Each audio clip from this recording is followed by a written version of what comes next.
بسم اللہ الرحمن الرحیم. السلام علیکم. ہیلو پاکستان. آج ساری دنیا میں جو بیٹھے ہوئے پاکستانی ہیں ان کے لیے، اور جو پولنگ سٹیشنز پہ گئے تھے ان کے لیے، اور جو نہیں جا سکے ان کے لیے میں تازہ ترین جو صورتحال ہے اس کے دو پہلو ہیں. ایک تو یہ کہ کفر ٹوٹا خدا خدا کر کے بالآخر پاکستان میں الیکشن منعقد ہو گیا کسی نہ کسی طریقے سے، کسی نہ کسی طریقے کے. ایک دوسرا اس کا پہلو یہ ہے کہ الیکشنز کے دن میں کیا ہوا. جب میں آپ سے بات کر رہا ہوں تو الیکشن کا وقت ختم ہو گیا، اور تقریباً منٹوں کے بعد، کوئی 50 منٹ کے بعد جو ریزلٹس ہیں مختلف علاقوں کے انتخابی ریزلٹس وہ آنا شروع ہو جائیں گے. لیکن ایک میں آپ کو دیتا ہوں چھوٹا سا گلمپس جو ماضی ہے. اس میں یہ ہے کہ عمران خان نے پاکستان میں جمہوریت کی بحالی کے لیے جو جدوجہد شروع کی تھی، اس میں اپنی 2 حکومتیں قربان کر کے عمران خان نے لوگوں کو موقع دینا چاہا آج سے تقریباً 21 مہینے پہلے، کہ لوگ اپنی مرضی کی لیڈرشپ کو چن سکیں. اس دوران اغوا ہوئے، اس دوران قتل ہوئے، اس دوران ریپ ہوئے، اس دوران لوگوں کی پرسیکیوشن ہوئی، اس دوران گھروں کی بے آبروئی بھی، یعنی جرائم وہ سارے جو آپ کسی سماج میں گن سکتے ہیں وہ کیے گئے. اور کرنے والا جو فرنٹ مین تھا اس کا نام تھا پولیس اسٹیٹ بنا دیا گیا ملک کو تاکہ الیکشن کو ٹالا جا سکے. مقصد کیا تھا؟ مقصد ایک ہی تھا کہ کسی طریقے سے عمران خان کے خلاف جھوٹے کیس چلے، ان کو سزا ہو جائے، وہ پورا کر لیا گیا. ان کو جیل میں رکھا جائے، پورا کر لیا گیا. اور بلہ چھین لیا جائے، وہ پورا کر لیا گیا. اس کے بعد اگلا مقصد یہ تھا کہ کسی طریقے سے لوگوں میں اتنا خوف ہو کہ لوگ باہر نہ نکلے. اور اس سے اگلا مقصد یہ تھا کہ جو پولنگ ہے اس کے لیے لوگ اپنے گھروں میں دبکے رہیں اور کوئی سڑک پہ نظر نہ آئے. لیکن یہ جو دوسرا مقصد میں نے بتایا آپ کو پوری تفصیل اس کی، یہ خوف کا بت لوگوں نے توڑ دیا. اس پہ قوم اس حد تک مبارکباد کی فی الحال مستحق ہے کہ انہوں نے الیکشن والے دن الیکشن کے لیے اور پولنگ کے لیے باہر نکل کے سارے ضابطے اور سارے جو ظلم اور سارا جبر اور سارا تشدد، اس کے باوجود لوگ جو ہے وہ باہر نکلے ہیں بڑی تعداد میں. جو کہتے تھے کہ نہیں کوئی نکل سکتا، یہ سارا کرنے کے باوجود بھی لوگ نکلے ہیں. دس از ون. دوسرا یہ کہ اب آ جائیں آپ الیکشن ڈے کے اوپر. الیکشن ڈے کے لیے صبح میں خود بہت سویرے اٹھا، اور صبح میں نے جا کے جو پہلی لائن لگی تھی اس میں تقریباً میرا 10-11 نمبر تھا. میرے ساتھ میرے دونوں صاحبزادے تھے اور احباب بھی تھے. ہم نے وہاں پہ لائن میں لگ کے ووٹ ڈالا. اس دوران کرٹسی دکھانے کی کوشش کی گئی کہ آپ آگے آ جائیں اور آپ ڈال لیں. میں نے کہا نہیں، میں لوگوں سے بات چیت کروں گا. لوگوں سے جو بات چیت ہوئی، میجورٹی جو تھی وہ پاکستان تحریک انصاف اور عمران خان کی جدوجہد اور اس کے ایجنڈے سے اتفاق کرنے والی ملی.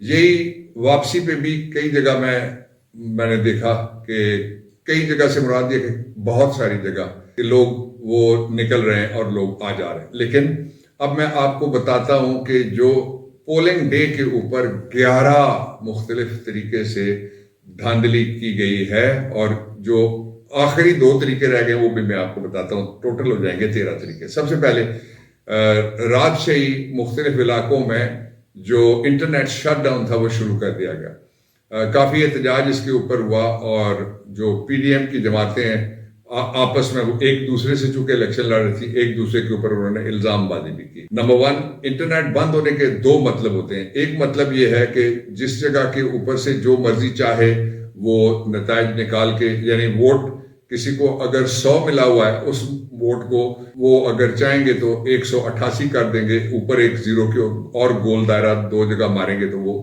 ہاتھ سے ہینڈ ریٹن سارا رزلٹ ہوگا فارم 45 کا. اس لیے اس کا ایک مطلب یہ ہے. اور اس کا دوسرا مطلب یہ ہے کہ مینوورنگ اور مینپولیشن جو کی جانی چاہیے، جس کو جیری مینڈرنگ کہتے ہیں، حلقوں کا اگر کیا جائے تو یہ بھی ایک طرح کی جیری مینڈرنگ اس ٹیبل کے اوپر ہوگی. یہ اس کا میں نے آپ کو 2 طریقے بتا دیے. جو یہ دھاندلی کا پہلا جو سٹیپ تھا وہ یہ تھا. دوسرا جو دھاندلی کا سٹیپ تھا وہ یہ تھا کہ مختلف جگہ پہ نامعلوم افراد پولنگ اسٹیشنوں پہ پہنچے، اور انہوں نے مختلف جو خاص طور پر پاکستان تحریک انصاف کے اور صرف پاکستان تحریک انصاف کے جو پولنگ ایجنٹس تھے ان کو وہاں سے انہوں نے اٹھایا اور اٹھا کے لے گئے. تیسرا جو ہوا وہ یہ کہ جو پیس آف الیکشن پولنگ، کیونکہ ٹوٹل 9 گھنٹے تھے، صبح 8 بجے سے لے کے 12 بجے تک 4 گھنٹے بنتے ہیں، اور 4 پھر 12 بجے کے بعد آپ شروع کریں گے تو 5 اور گھنٹے آپ شامل کریں گے 9 بجے تک. تو یہ ٹوٹل 9، 5 اور 4 9 گھنٹے بنتے ہیں. ان 9 گھنٹے کے اندر پولنگ جتنا سلو رکھا جائے اس کا نتیجہ یہ نکالا جا سکتا ہے بعد میں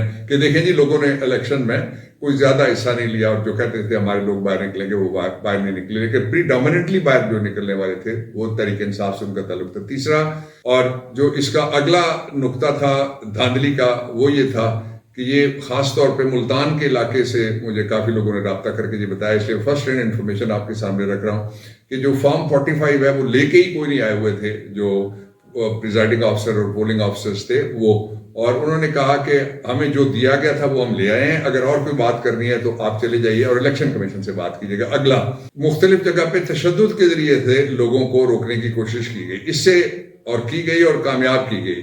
اس سے اگلا یہ ہے کہ کراچی کے کچھ خاص علاقے ہیں، ڈیفنس ہے، عسکری ہے، اس میں پولنگ 3:30 بجے تک، یعنی 1.5 گھنٹہ، ابھی صرف 90 منٹ رہ گئے تھے تو پولنگ شروع ہی نہیں ہوئی تھی۔ یہ بے شمار لوگوں نے وہاں سے شکایت کی ہے۔ پھر اس سے اگلا یہ تھا کہ مختلف جگہ کے اوپر جو خواتین کے پولنگ اسٹیشن سے، خاص طور پہ اسلام آباد میں بھی یہ ہوا اور جگہ پہ ہوا کہ خواتین کے جو پولنگ اسٹیشنز ہیں ان کو مردوں کے حوالے کیا گیا اور مرد اندر بیٹھے ہوئے جو پائے گئے۔ وہ مرد ایسے تھے، وہ ان کے خاص حلیے تھے، آپ سمجھ رہے ہیں، اور ان سے پوچھا کہ تمہارا نام کیا، وہ نام نہیں بتا سکتے، تو امیدوار کا نام کیا، کس کی طرف سے ہو، اور پولنگ ایجنٹ ہو اگر تو تمہیں مردانہ پولنگ بوتھ دوسری طرف ہے ادھر جانا چاہیے جہاں تم زنانہ پولنگ بوتھ، اور پھر جو زنانہ وہاں پہ سٹاف بیٹھا ہوا تھا وہ کہہ رہے تھے یہ ہمارے سٹاف کا ممبر ہے، اس کا نام کیا ہم نہیں جانتے، یہ کیا کس محکمے کا نہیں جانتے، بھرتی کب ہوا، اس آپ کی ٹیم میں کب یعنی ڈالا گیا وہ بھی نہیں پتا۔ پھر میجر طاہر صادق کے حلقے میں انہوں نے ایک ویڈیو اپلوڈ کی ہے، یہ جو اٹک میں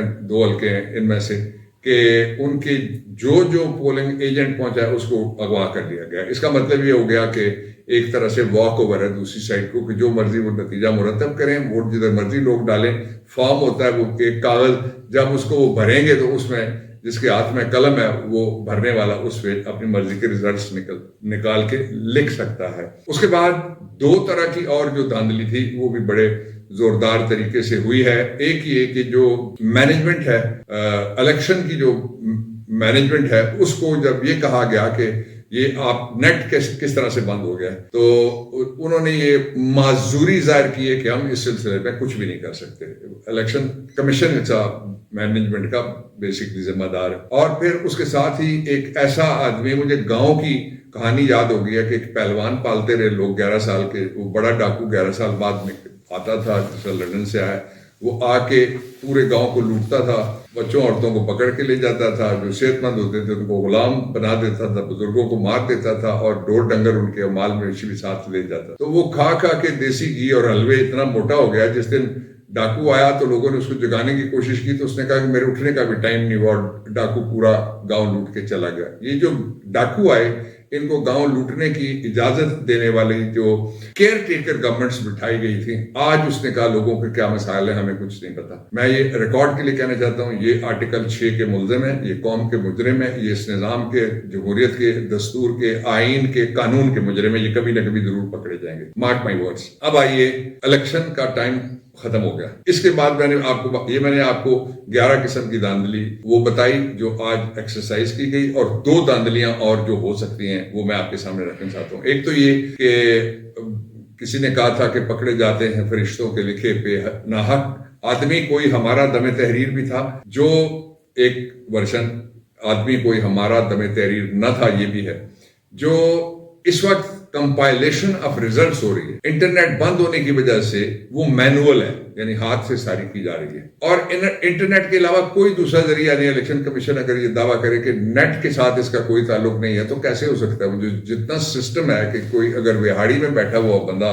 یا نواب شاہ میں کوئی بیٹھا ہوا بندہ، کوئی کوئٹہ میں بیٹھا ہوا یا کاؤٹا میں بیٹھا ہوا بندہ، وہ الیکشن کمیشن کے مرکز کو یا صوبے کو ریزلٹس بھیجنا چاہتا ہے، گھوڑے پہ بھیجے گا، کبوتر کی ٹانگ کے ساتھ باندھے گا؟ ظاہر ہے وہ نیٹ ہوگا تو اس سے وہ اس میں سے منیمائز ہوتے ہیں چانسز کہ کوئی مینیپولیشن نہیں ہوگی۔ ایک یہ ہو گیا، اور دوسرا یہ ہے، میں پورے درد دل سے یہ بات رکھنا چاہتا ہوں پوری قوم کے سامنے اور جو بیرون ملک مقیم پاکستانی ہیں ان کے سامنے، خواتین و حضرات کے، کہ اگر جو ووٹ ڈالے گئے ان کی بجائے، ووٹ ڈالنے والوں کی بجائے ووٹ گننے والوں کو اگر جتوایا گیا تو اس کے نتائج پاکستان کے لیے ٹھیک نہیں ہوں گے۔ اس لیے کہ کسی طریقے سے استحکام کا جو لفظ ہے اس کو بدنام کر دیا گیا ہے، لیکن پاکستان کے اندر جو اکنامک ریوائول ہے نہیں ہو سکتی، جو ایک کانسٹیٹیوشنل سٹیبلٹی ہے وہ بالکل بھی نہیں آ سکتی، اور جو رول آف لا ہے اس کا تو کوئی خواب بھی نہیں دیکھا جا سکتا۔ اور آج جو جس طریقے سے نواز شریف نے ووٹ ڈالتے ہوئے قانون کی دھجیاں بکھیری ہیں، پتہ لگتا ہے کہ یہ پاکستان نہیں بلکہ بنانا ریپبلک آف شریفستان بنانے کی کوشش ہو رہی ہے، جس کو لاتے وقت کہا گیا تھا کہ یہ وزیر اعظم ہے، وہ اگر وزیر اعظم بنا تو الیکشن کو کون مانے گا؟ میں ہو سکتا ہے رات کسی وقت پھر اگر کوئی بڑی بات میرے علم میں آئی، اور نہیں تو کل پھر میں بات کروں گا آپ سے۔ پاکستان پائے زندہ باد۔